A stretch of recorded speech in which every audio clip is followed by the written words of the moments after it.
Olá, gente! Hoje o assunto que a gente vai abordar é intestino.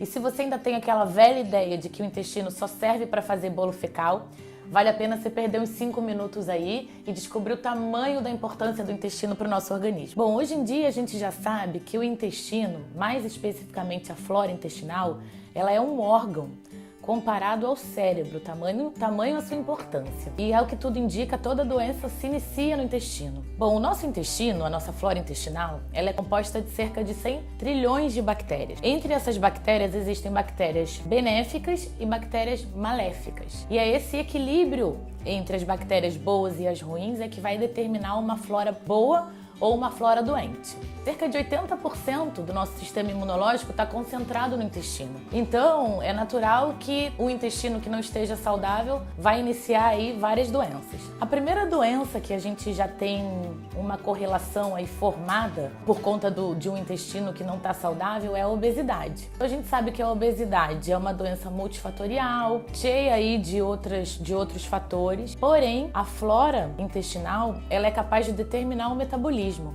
Essas bactérias que moram no nosso intestino, elas podem favorecer a queima de caloria ou favorecer o ganho de gordura. Então é fundamental aí para um metabolismo, uma flora intestinal saudável. Essas doenças de cunho mental, como depressão, por exemplo, também já se sabe que podem ter aí início no intestino. O intestino ele possui uma gama enorme de neurônios. Cerca de 90% da serotonina, que é aquele neurotransmissor do bem-estar, é produzido no intestino. Além do que, o intestino produz outros 30 neurotransmissores. Então, praticamente é um cérebro.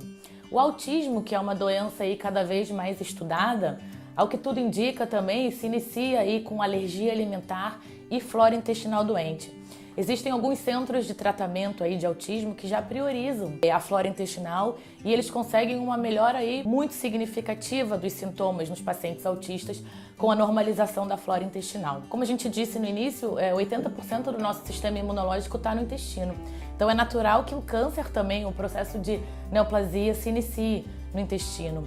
São as bactérias boas que moram no nosso intestino que servem como primeira linha de barreira contra o câncer. Na Universidade de Chicago, eles fizeram uma pesquisa recente e descobriram que o papel dessas bactérias boas no intestino se equivale ao de uma imunoterapia, por exemplo. Todas essas doenças autoimunes parecem ter aí a mesma origem, né? Artrite reumatoide, lúpus eritematoso e principalmente o diabetes mellitus tipo 1 se inicia com uma flora intestinal doente. E como é que essa flora intestinal aí é determinada aí ao longo da nossa existência? Tudo se inicia no nosso nascimento. Quando o neném passa ali pelo canal vaginal da mãe é que ele inicia a povoação aí da sua flora intestinal. Então os nenéns que nascem de cesárea já nascem aí com uma certa desvantagem nesse aspecto. O número de vezes que a gente adquire infecções virais ao longo da vida, o número de vezes que a gente usa antibiótico, as vezes que a gente usa anti-inflamatório, laxante, analgésico, tudo isso vai empobrecendo cada vez mais a nossa flora bacteriana e tornando ela mais ineficaz. O estresse crônico.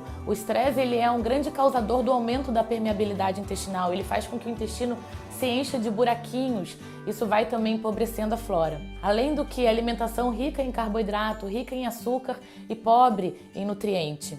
Então todos esses fatores aí vão determinando uma flora pior. E como é que a gente melhora hoje em dia a flora intestinal? O que a gente tem hoje aí que vale a pena?